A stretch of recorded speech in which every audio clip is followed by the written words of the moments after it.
With the door closed and locked, secure the shaft in place by clamping vice grips against the top of the door and the header.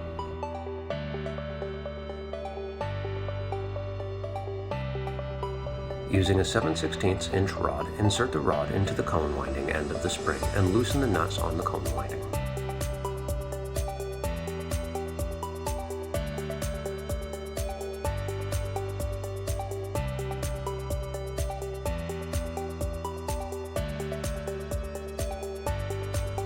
Once the nuts are loose, rotate the spring up and down until the spring is straight.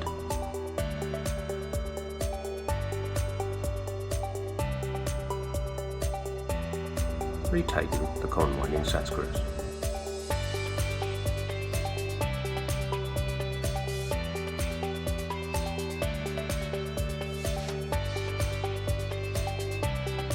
Remove the vice grips from the shaft.